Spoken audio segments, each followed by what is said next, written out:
What's up, everybody? My name is Cality Omora from InHalton and InSaga.com. I'm here with Gordon Krantz, the mayor of the town of Milton and the longest running mayor in the history of Canada.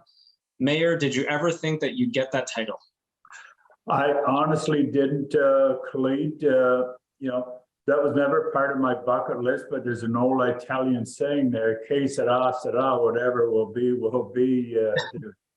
And again, I've been wearing a very good friend of mine's crown now, Hazel McCallion, who of course was mayor of Mississauga that you're so familiar with. I've been wearing her crown now for 4 years, and it looks as if the good Lord willing and I able, I'll be wearing that crown for another 4 years. Very much look forward to it as well. Awesome. So I got to ask, when you first became mayor in 1980, did you envision Milton becoming what it is today in 2022? Honestly, I probably did. I was well aware how quick Toronto was moving westwardly. I was also well aware or speculated, Mississauga was quickly going to fill out, again, moving westwardly. And of course, we're right on Mississauga border. So I knew it was going to happen sooner or later in Milton. And then, of course, it's come to pass. One of the things, and again, Milton, a lot of people don't know that Milton actually lost population back in the early middle 90s. On two official Canadian censuses, believe it or not, we lost between 200 and 300 residents, not by moving away, but just by natural causes through death. And of course, there was no building going on whatsoever. And the main reason for that was we're an inland community and you're really restricted by water and sewer.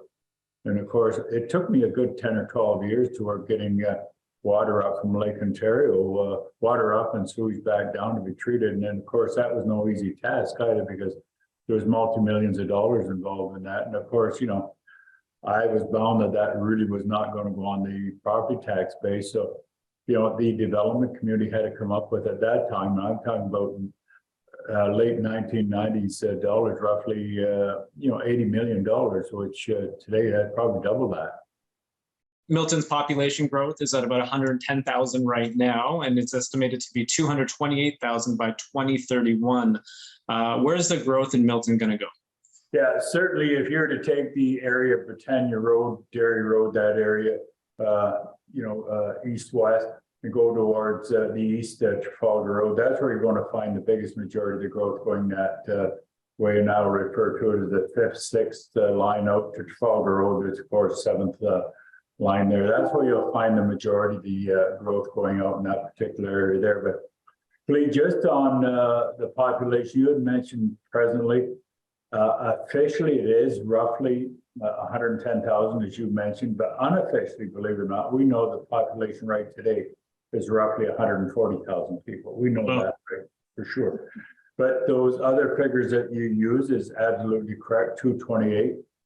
But I speculate, and I think it's going to be reasonably accurate, in that period of time that you mentioned, it'll be probably at least 250,000 people. So it's going to grow from 140,000. We're talking about doubling in the next 20 years is what we're talking about. So those are not doubling, but from 140 to 250. So that's a significant growth. That is. What avenues do you have left to fight the CN Intermodal Hub? It's still before the courts. There's still some real challenges there, not only in the courts, but some of the conditions that were set out. The thing is, who's going to enforce some of those conditions? And some of them, at least in my opinion, are quite onerous. So there's a lot of work that still has to be done. But the odd part of it is CN is still moving ahead as you and I speak there. And that's part of the challenge and part of the legal issues as well. So I can't or won't get into it in any detail, but the region of Halton is still leading the charge on that. And supported by the 4 municipalities, Oakville, Burlington, Halton Hills, and Milton as well. We're all in this together on opposing it. And every time I run the escarpment, I jog the escarpments, I always see the, is it called the Velodrome? The Velodrome. Velodrome, sorry. Velodrome, yeah.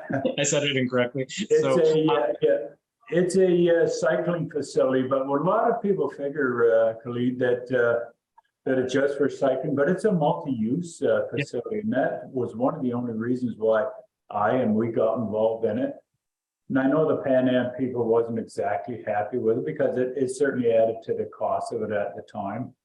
But I believe that they're quite happy with it now. I know we certainly are, and it gets used a lot. Of course, the major thing is cycling there. So we're really known as the cycling, capital of Canada, maybe even North America. There's only one other facility like that in North America, and that's in California. The only other one like it is right here in Milton. So it's a great facility, and I don't know whether you or our listeners are aware that that's where the Milton Education Village is going to be right around the Velodrome. And what will be central to all that, of course, is Laurier University and Conestoga College. So I got to ask about that. That was my follow-up question. When are these going to open, and when are they going to be under construction? Well, they already have a presence in Milton, and I talk about Laurier and Conestoga already have a small presence in Milton here, but they'll even have a larger presence in the next 5 and 10 years. Actually, some of that will start hopefully in 2023, which is of course only a few months away. You could see a shovel in the ground for some of that start there. But it's not a question if it's going to happen. The only question is when it's going to happen, and it's right in the immediate future when all that's going to take place. Awesome. When can we see the planned GO train line expansion, bringing all-day two-way service to Milton back on track? Well, I would hope that would happen yesterday. We've been in constant contact with Metrolinx. And I think, again, population is going to have a bearing on it. And of course, it's like a chicken and egg thing. What comes first? Population densities come first, or will the GO train all-day service come first? I think it's a combination of both. And I think it's just a matter of time and how long that will happen. And of course, it runs not only right to Milton, but Mississauga is expanding. And of course, even to the west of us, I've had previous conversations with the mayors of Cambridge, who is on the same line. So it's even bigger than just serving Milton and Halton with all day. And of course, when I say Halton, Burlington Oakville, of course, is served by the east-west CN line. So they're already being served on a good portion of Halton with all-day GO train.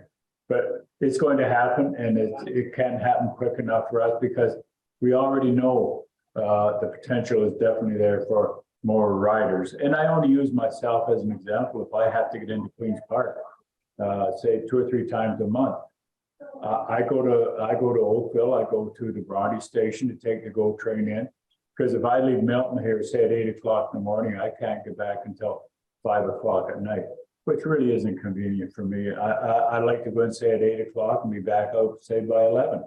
That isn't an option for me now. So that's why I have to go to Bronte and I do quite often use that GO line, but it'll be much, much more convenient for someone like me and many other Miltonians as well. I know you're good friends with the former mayor of Mississauga, Hazel McCallion. What do you two talk about when you guys meet? Well, listen, we get together.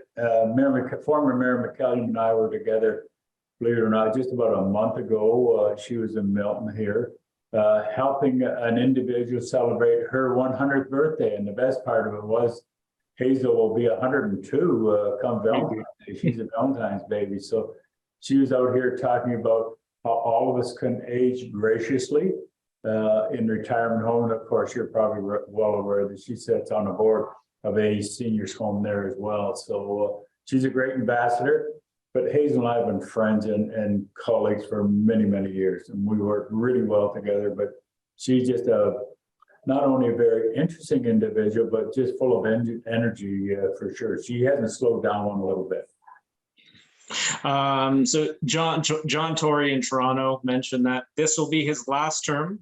Will this be your last term as mayor in Milton? Well, that was even speculated back 3 or 4 terms ago. And of course, nothing is forever. I'm well aware of that. But I've often said, Khalid, I will make up my mind. The public will know roughly 6 months before any election. So one of the things I guess I could very easily say, well, this will be my last.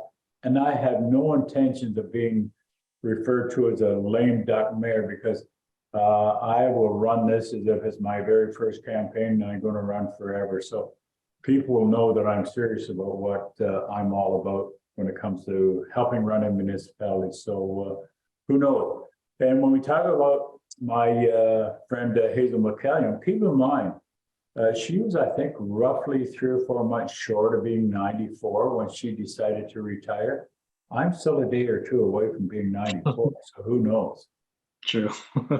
And the most important question, Mayor, is I'm going for lunch now. Where should I go? Oh, that's a very delicate one. There's many great restaurants in the town of Milton, and I frequent some of them quite often.